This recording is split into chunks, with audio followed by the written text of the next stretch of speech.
Hello friends, welcome back to Bilingual Tutorial. Today onwards we will be discussing 5th semester open course English for Careers recommended by MG University. Chapter 1, what is communication? We will be discussing first lesson, communication.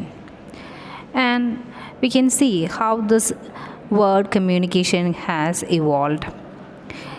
Actually, what is communication? Communication helps us exist, grow and mold ourselves to our environment. മനുഷ്യ സമൂഹത്തെ വളരാനും നിലനിർത്തുവാനും തൻ്റെ ചുറ്റുപാടുമുള്ള മറ്റുള്ളവരുമായി നല്ലൊരു അന്തരീക്ഷം സൃഷ്ടിച്ചെടുക്കുവാനും ആശയവിനിമയം നമ്മെ സഹായിച്ചിട്ടുണ്ട്. കമ്മ്യൂണിക്കേഷൻ മീൻസ് അതിൻ്റെ മീനിങ് തന്നെ ആശയവിനിമയം എന്നതാണ്. And let's see how this word evolved. The word communication derived from the Latin word communicare and French word communis. Both words meaning it is to give to another. മറ്റുള്ളവർക്ക് കൊടുക്കുക എന്ന meaning വരുന്ന കമ്മ്യൂണിക്കെയർ അല്ലെങ്കിൽ കമ്മ്യൂണിസ് എന്ന് പറയുന്ന ലാറ്റിൻ ആൻഡ് ഫ്രഞ്ച് വേർഡ്സിൽ നിന്നാണ് communication എന്നുള്ള word അല്ലെങ്കിൽ കമ്മ്യൂണിക്കേറ്റ് എന്ന വേർഡ് ഡിറൈവ് ചെയ്തിട്ടുള്ളത്. ഓക്സ്ഫോർഡ് അഡ്വാൻസ് ലേണേഴ്സ് ഡിക്ഷണറിയിൽ കൊടുത്തിട്ടുള്ള മീനിങ് നമുക്കൊന്ന് നോക്കാം, അല്ലെങ്കിൽ ഡെഫിനിഷൻ നമുക്കൊന്ന് നോക്കാം. Communication is the activity or process of expressing ideas and feeling or of giving people information. ഇതാണ് ഓക്സ്ഫോർഡ് അഡ്വാൻസ് ലേണേഴ്സ് ഡിക്ഷണറിയിൽ കൊടുത്തിട്ടുള്ള മീനിങ്. ഒരു ഐഡിയയോ ഫീലിങ്ങോ എക്സ്പ്രസ് ചെയ്യുകയോ അല്ലെങ്കിൽ മറ്റുള്ളവർക്ക് അറിവ് പകർന്നു കൊടുക്കുന്ന ഏതൊരു പ്രവൃത്തിയെയും കമ്മ്യൂണിക്കേഷൻ എന്ന് നമുക്ക് പറയാം. And there are different forms of communication. They are, one it is a written communication, another it is a verbal communication, third one it is non-verbal communication, and fourth one audio visual communication. So there are 4 different types of communications: written, verbal, non-verbal and audio visual. 4 ടൈപ്പിലുള്ള communication നമുക്ക് കാണാം. എഴുതുന്നത് അതെന്തോ ആവട്ടെ, ഒരു ലെറ്ററോ നോട്ടീസോ എന്തോ ആവട്ടെ, that is written communication. Then verbal, വാക്കുകളിലൂടെ സംസാരത്തിലൂടെ കേട്ട് നമ്മൾ മനസ്സിലാക്കുന്നത്, that is verbal. Then non verbal എന്ന് പറയുന്നത് ജസ്റ്റേഴ്സാണ്, ആംഗ്യഭാഷയിലൂടെ നമ്മൾ കമ്മ്യൂണിക്കേറ്റ് ചെയ്യുന്നത് നോൺ വെർബലാണ്. ഓഡിയോ വിഷ്വൽ, ദാറ്റ് മീൻസ് വിഷ്വലും ഉണ്ട് അതിൻ്റെ കൂടെ സൗണ്ടും ഉണ്ട്. അങ്ങനെ ഓഡിയോ വിഷ്വൽസ് നമ്മൾ ഇൻ്റർനെറ്റിൽ കാണുന്നത്, ഫിലിം കാണുന്നത്, ഒരു എന്തെങ്കിലും സെമിനാർ വാച്ച് ചെയ്യുന്നത്, ഇതൊക്കെ ഓഡിയോ വിഷ്വലിൽ വരുന്നതാണ്. Next topic, it is participants in a communication process. Communication പ്രോസസ്സിൽ ഉൾപ്പെട്ടിട്ടുള്ള പാർട്ടിസിപ്പൻസ് ആരൊക്കെയാണ്? എത്ര പേര് വേണം ഒരു കമ്മ്യൂണിക്കേഷൻ നടത്താൻ? Communication involves at least 2 participants. 2 participants എങ്കിലും കമ്മ്യൂണിക്കേഷൻ നടത്താൻ നമുക്ക് ആവശ്യമുണ്ട്. Can be direct or indirect participants. നേരിട്ടുള്ളതോ അല്ലാത്തതോ ആയിട്ടുള്ള പാർട്ടിസിപ്പൻസ് ആവാം. ഫോർ എക്സാമ്പിൾ, ഫോർ ഡയറക്റ്റ് പാർട്ടിസിപ്പൻസിന് കുറച്ച് എക്സാമ്പിൾസ് കാണാം. someone writes a letter to someone else and he reads it. There we can see direct participants. And 2 people are talking on phone or face to face. 2 വ്യക്തികൾ തമ്മിൽ സംസാരിക്കുക, അവിടെയും 2 പാർട്ടിസിപ്പൻസിനെ കാണാം. someone make gestures to another person. ആംഗ്യഭാഷയിൽ 2 പേര് സംസാരിക്കുന്നു, that's also direct participants ആണ്. And someone watches a dance performance. അവിടെയും direct participants ആണ്. ഒരാൾ ഡാൻസ് ചെയ്യുന്നു, അതിലൂടെ എന്തോ കമ്മ്യൂണിക്കേറ്റ് ചെയ്യുന്നു, വേറൊരാൾ അത് വാച്ച് ചെയ്യുന്നു, അതിൽ നിന്ന് എന്തോ മനസ്സിലാക്കുന്നു. സോ ഡയറക്റ്റ് പാർട്ടിസിപ്പൻസ് ആണ്. And see some of the indirect participants വരുന്നത്. കമ്മ്യൂണിക്കേഷൻ എങ്ങനെയാണെന്ന് നോക്കാം. റീഡേഴ്സ് ഓഫ് എ ബുക്ക്, ഒരു വ്യക്തിയുടെ ബുക്ക് നമ്മൾ വായിക്കുകയാണ്. We may not know who is the author, അല്ലെങ്കിൽ അദ്ദേഹത്തെക്കുറിച്ചൊന്നും നമുക്കറിയില്ല, അല്ലെങ്കിൽ അയാൾ അറിയുന്നില്ല നമ്മൾ അയാളുടെ വായിക്കുന്നു മനസ്സിലാക്കുന്നു എന്നുള്ളത് അയാളും അറിയുന്നില്ല. Then viewers of A film, ഒരു ഫിലിം കാണുക, ഒരു ഡ്രാമ കാണുക, ഒരു പ്ലേ കാണുക, അവിടെ പാർട്ടിസിപ്പൻസ് തമ്മിൽ ഒന്നും അറിയുന്നില്ല, ഇൻഡയറക്റ്റ്ലി അവർ കമ്മ്യൂണിക്കേറ്റ് ചെയ്യുവാണ്. നിങ്ങൾ വീഡിയോ കണ്ട് പഠിക്കുന്നു, so I don't know who all are watching my video, അല്ലേ? അതുപോലെ ദാറ്റ് ഈസ് ഇൻഡയറക്റ്റ് പാർട്ടിസിപ്പൻസ് ആണ് വരുന്നത്. Okay, so at least a sender and a receiver is needed. So sender is A speaker, writer, performer etcetera. Sender എന്ന് പറയുന്ന ഒരു speaker ആവാം, എഴുത്തുകാരനാവാം, performer ആവാം, അങ്ങനെ അങ്ങോട്ട് കൊടുക്കുന്നവരാരും ആകാം.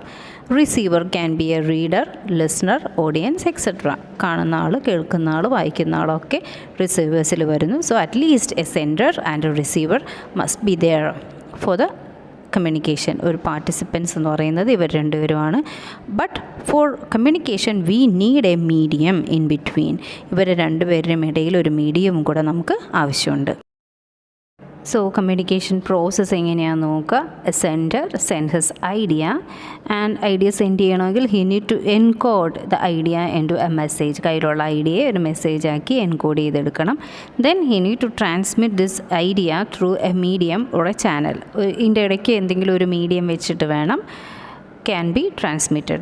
Direct ആണെങ്കിൽ direct participants ആണെങ്കിൽ air will be the medium or the channel, and indirect ആണെങ്കിൽ different channels are there, different mediums are there.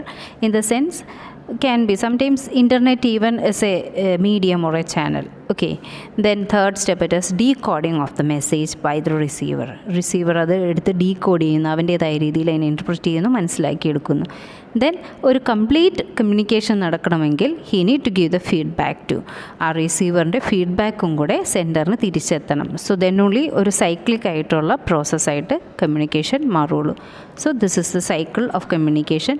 Sender encoding the data, then transmission through a medium, then decoded the data by the receiver, then receiver gives feedback to the sender and it moves back to sender. അതിങ്ങനെ ഒരു സൈക്കിളായിട്ട് move ചെയ്തുകൊണ്ടേ ഇരിക്കും. Okay, next point we need to discuss it is barriers to communication. What are the barriers to communication?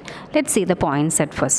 There are physical barriers, psychological barriers, linguistic barriers, perceptual barriers and cultural barriers for the communication. Let's see the explanation for each points. So at first it is physical barrier, and physical barrier എന്ന് പറയുമ്പോൾ it include large work area ആണെങ്കിൽ അത് physical barriers ആണ്. Then physically separated people communicate ചെയ്യുന്നവർ തമ്മിൽ physically separated ആണെങ്കിൽ അതും physical ബാരിയറാണ്. ഒരു വോൾ അവരുടെ ബിറ്റ്വീൻ ഉണ്ടെങ്കിൽ അല്ലെങ്കിൽ എന്തെങ്കിലും ഒബ്സ്ട്രക്ഷൻസ് ഉണ്ടെങ്കിൽ that's also comes under physical barriers. Sometimes physical distance between people can be considered S physical barrier. വ്യക്തികൾ തമ്മിലുള്ള ഗ്യാപ്പ്, അവർ തമ്മിലുള്ള ഡിസ്റ്റൻസ്, ഇതൊക്കെ ഫിസിക്കൽ ബാരിയേഴ്സിൽ വരുന്നുണ്ട്. ചില കേസിൽ ഡിസ്ട്രാക്റ്റിംഗ് ബോഡി മൂവ്മെൻറ്റ്സ്, ഇപ്പോൾ കമ്മ്യൂണിക്കേറ്റ് ചെയ്യുന്നവർ തമ്മിൽ കമ്മ്യൂണിക്കേറ്റ് ചെയ്യുന്നതിൻ്റെ ഇടയ്ക്ക് അങ്ങോട്ടും ഇങ്ങോട്ടും മൂവ് ചെയ്യുന്നത് വരെ നമ്മളുടെ കോൺസെൻട്രേഷൻ അല്ലെങ്കിൽ നമ്മളുടെ ആ ശ്രദ്ധയെ വ്യതിചലിപ്പിച്ചേക്കാം, ഡിസ്ട്രാക്റ്റ് ചെയ്തേക്കാം. Okay, so these are said to be physical barriers. Then second point it is psychological barriers.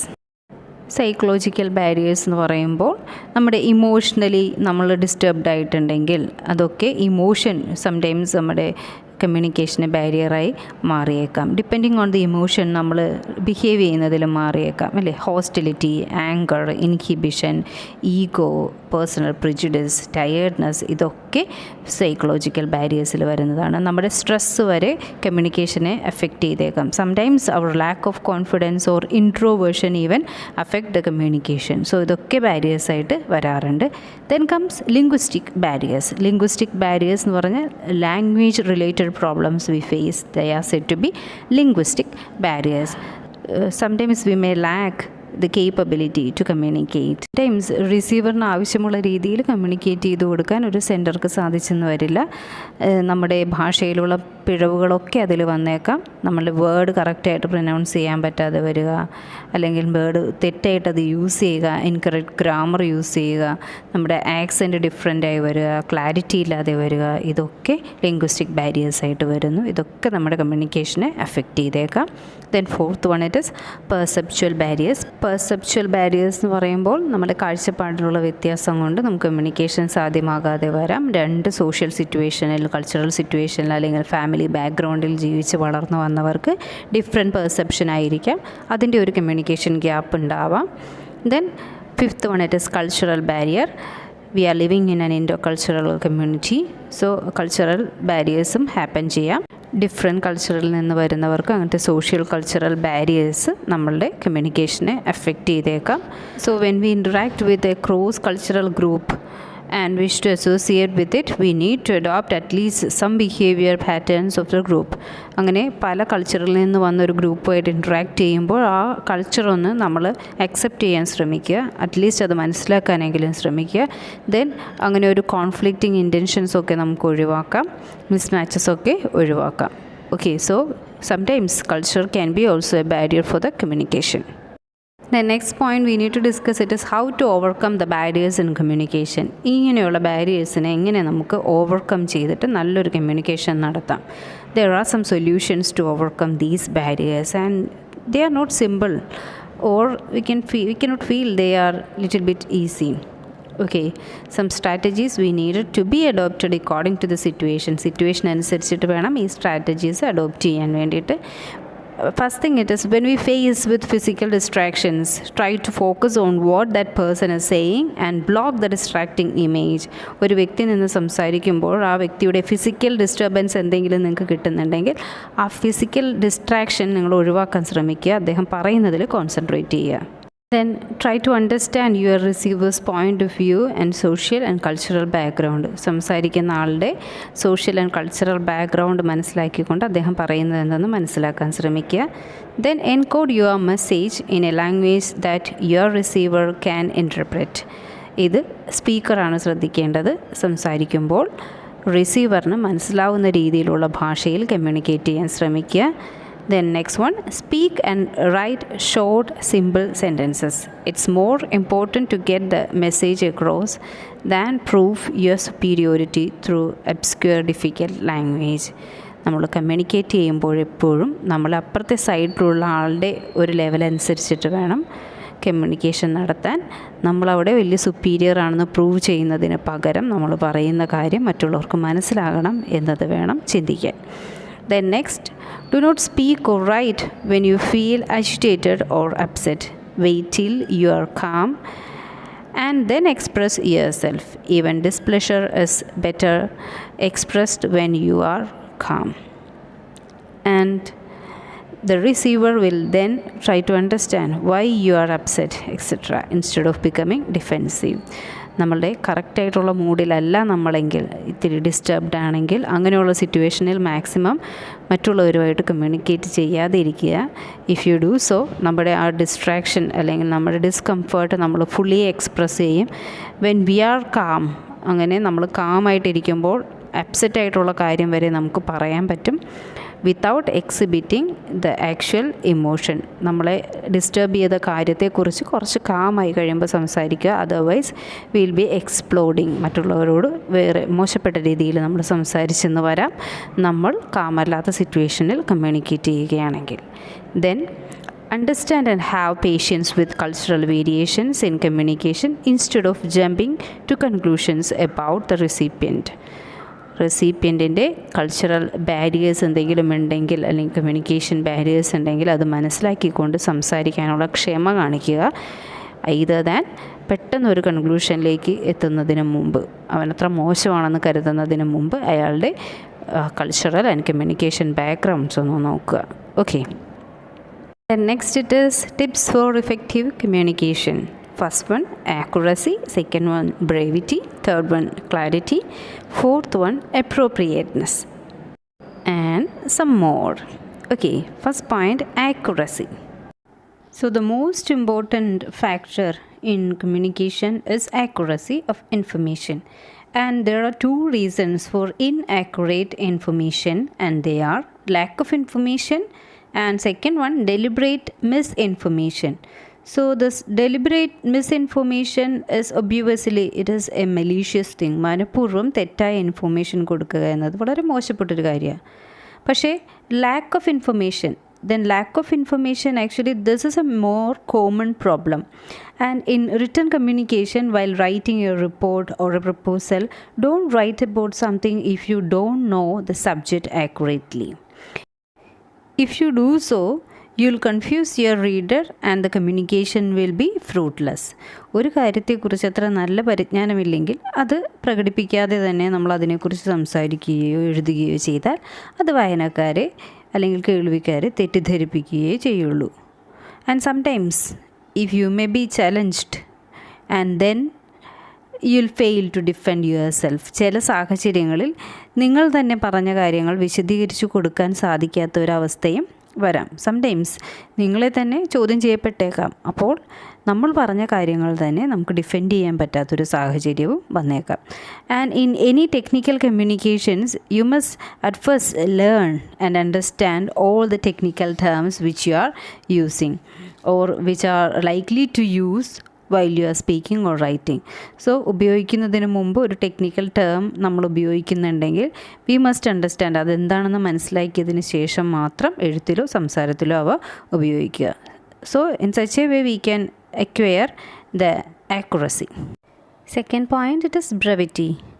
In some situations, the speaker or the writer is seeking to impress the audience and show his or her superiority rather than communicate.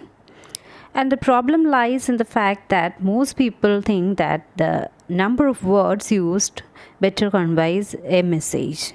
And in fact, good content often gets lost in too many words being spoken or written and expressed too fast. So, brevity is the key to effective communication, both verbal and written. And the goal of effective communication is to use fewer words with more impact and purpose. So എപ്പോഴും വലിച്ചു നീട്ടി പറയാതെ ചുരുക്കി പറയുകയും എഴുതുകയും ചെയ്യുന്നതിലൂടെ നല്ല എഫക്റ്റീവായിട്ട് നമുക്ക് കമ്മ്യൂണിക്കേറ്റ് ചെയ്യാൻ സാധിക്കും. നമ്മൾ ഉദ്ദേശിച്ച ഐഡിയ അല്ലെങ്കിൽ മെസ്സേജ് അല്ലെങ്കിൽ ഇൻഫർമേഷൻ അത് ഏറ്റവും എഫക്റ്റീവായിട്ട് ചെയ്യാൻ സാധിക്കുന്നത് ഏറ്റവും ചുരുക്കി പറയുമ്പോഴാണ്. Then third one, it is clarity. And clear writing and speech immediately grabs attention. And when you have no way to express yourself except to use technical, business or legal language, make sure you define your terms, because nowadays the information reaches far wider audience than we can think of. So you should naturally use less jargon or specialized words. There are some points to be kept in mind to ensure clarity in our communication. They are: understand your audience. And ഓഡിയൻസിനെ കുറിച്ച് നന്നായി മനസ്സിലാക്കി അതിനനുസരിച്ച് അവർക്ക് ആവശ്യമുണ്ടെങ്കിൽ jargons or specialized ആയിട്ടുള്ള words നമുക്ക് use ചെയ്യാം. For example, if you are talking to a group of doctors or engineers or lawyers, technical terms in relation with ഈ ഫീൽഡിലോട് റിലേറ്റഡ് ആയിട്ടുള്ള ടെക്നിക്കൽ വേണമെങ്കിൽ യൂസ് ചെയ്യാം. അല്ലാത്ത സിറ്റുവേഷനിൽ അങ്ങനെ ടെക്നിക്കൽ ടേംസ് ഒരു നോർമൽ പബ്ലിക്കിനോടാണ് സംസാരിക്കുന്നതെങ്കിൽ അങ്ങനെ ടെക്നിക്കൽ ടേംസ് യൂസ് ചെയ്താൽ അത് എന്തെന്ന് എക്സ്പ്ലെയിൻ ചെയ്ത് കൊടുക്കുക. Then second one, it is think before you write or speak. That is the planning. നമ്മൾ പ്ലാൻ ചെയ്തിട്ട് സംസാരിക്കുകയും എഴുതുകയും ചെയ്യുക. എഴുതുന്നതിന് മുമ്പ് സംസാരിക്കുന്നതിന് മുമ്പ് അതിനെക്കുറിച്ചൊന്ന് ചിന്തിക്കുക, ഒരു ഓർഡറിൽ കാര്യങ്ങൾ പറയാൻ ശ്രമിക്കുക. Then third point, it is develop one idea per paragraph at one time.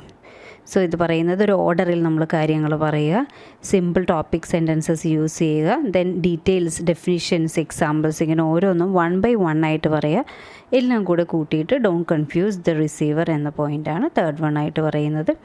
Then fourth one, use clear and conversational language. Clear ആയിട്ട് മറ്റുള്ളവർക്ക് കേൾക്കുമ്പോൾ മനസ്സിലാവുന്ന ലാംഗ്വേജ് ഉപയോഗിച്ചുകൊണ്ട് കമ്മ്യൂണിക്കേറ്റ് ചെയ്യാൻ ശ്രമിക്കുക. Then next point, it is appropriateness. Appropriateness in communication depends on two elements. First one, it is the use of appropriate channels and medias of communication. Then second one, cultural appropriateness. And it is better to use a channel or a media the receiver is familiar with. പരിചിതമായിട്ട് നമ്മൾ കേൾക്കുന്ന ആൾ അല്ലെങ്കിൽ വായിക്കുന്ന ആൾക്ക് പരിചിതമായിട്ടുള്ള ഒരു media use ചെയ്യുക അല്ലെങ്കിൽ ഒരു channel use ചെയ്യുക. It is completely depending on the audience we can choose the channel. നമ്മൾ ഓഡിയൻസിനെ ബേസ് ചെയ്തിട്ട് വേണം ഒരു ചാനൽ അല്ലെങ്കിൽ അതിൻ്റെ മീഡിയയെ ചൂസ് ചെയ്യാൻ. ഇന്ത്യയെ പോലുള്ളൊരു രാജ്യത്ത് പല ഏജ് ഗ്രൂപ്പുകൾക്കായി പല കോഡ് ഓഫ് ബിഹേവിയർ തന്നെയുണ്ട്. Then areas like urban and rural area, ഇവിടെ പല രീതിയിലുള്ള ഭാഷ യൂസ് ചെയ്യേണ്ടി വരും, പല രീതിയിൽ കമ്മ്യൂണിക്കേറ്റ് ചെയ്യേണ്ടി വരും. ഒരുപക്ഷെ റൂറൽ ഏരിയയിൽ ഇഫക്റ്റീവായെന്ന് തോന്നുന്ന ഒരു ടെക്നിക്ക് അല്ലെങ്കിൽ കമ്മ്യൂണിക്കേഷൻ അർബൻ ഏരിയയിൽ വരുമ്പോൾ അത്ര ഇഫക്റ്റീവ് ആവണമെന്നില്ല. Then an elder group may be asking for a formal presentation, but young audience may want more interactive section. Sometimes the language we use should be chosen appropriately. ചില സമയങ്ങളിൽ നമ്മുടെ audience ആവശ്യപ്പെടുന്നത് അവരുടെ colloquial language ആവാം, അപ്പോൾ അതിൽ നമ്മൾ സംസാരിക്കേണ്ടി വരും. ചില സിറ്റുവേഷനിൽ they may need English to get communicated with a heterogeneous community. ഒരു ഹെട്രോജീനിയസ് പല ഭാഷകൾ സംസാരിക്കുന്ന ആൾക്കാരാണെങ്കിൽ അവിടെ നമ്മൾ ഇംഗ്ലീഷ് യൂസ് ചെയ്യേണ്ടി വരും. The next point, discuss how we can face a diverse audience. When we are facing a heterogeneous audience, we need to keep some points in our mind, such as before presentation, find out something about the cultural composition of your audience, And if it is a diverse group, focus on the similarities than considering their differences. And third point it is, when in doubt about the group composition, that means which all cultures are mixed, be conservative and formal than casual. It will help you a lot. Then in fourth, avoid culturally inappropriate jokes and remarks. Then fifth one, avoid using confusing graphics and icons. Then next one, speak and write clearly and simply. So പല തലത്തിൽ നിന്നുള്ള ഓഡിയൻസിനെയാണ് നിങ്ങൾ face ചെയ്യുന്നതെങ്കിൽ അതിനു മുമ്പ് നമ്മൾ അവരുമായിട്ട് communicate ചെയ്യുന്നതിന് മുമ്പ് തന്നെ അവരൊരു കൾച്ചറൽ ബാക്ക്ഗ്രൗണ്ട് നമ്മൾ അറിഞ്ഞിരിക്കണം. അവരുടെ ഡിഫറൻസസിനെ കുറിച്ച് ചിന്തിക്കുന്നതിനേക്കാളും അവർ സിമിലാരിറ്റീസിനെ കുറിച്ച് ചിന്തിച്ചുകൊണ്ട് സംസാരിക്കുക. കാഷ്വൽ ആവാതെ കുറച്ച് ഫോമലായിട്ട് സംസാരിച്ചാൽ തന്നെ കുറേ പ്രശ്നങ്ങൾ നമുക്കവിടെ ഒഴിവാക്കാൻ സാധിക്കും. കൾച്ചറിനെ അവരുടെ കൾച്ചറൽ ഡിഫറൻസസിനെ ഹൈലൈറ്റ് ചെയ്തുകൊണ്ടുള്ള ജോക്സ്, തമാശകളൊക്കെ ഒഴിവാക്കുക. ദെൻ സിമ്പിളായിട്ടുള്ള ഭാഷ യൂസ് ചെയ്യുക, ക്ലിയറായിട്ട് എഴുതുക, ക്ലിയറായിട്ട് പറഞ്ഞു കൊടുക്കുക. So in such a way we can communicate effectively. And here ends our first chapter, what is communication. Thanks for watching. ഈ ടെക്സ്റ്റ് ബുക്കിലെ ബാക്കി ലെസൺസൊക്കെ ചെയ്യുന്നതിനനുസരിച്ച് ഡിസ്ക്രിപ്ഷൻ ബോക്സിൽ ലിങ്ക് ഇടുന്നതായിരിക്കും.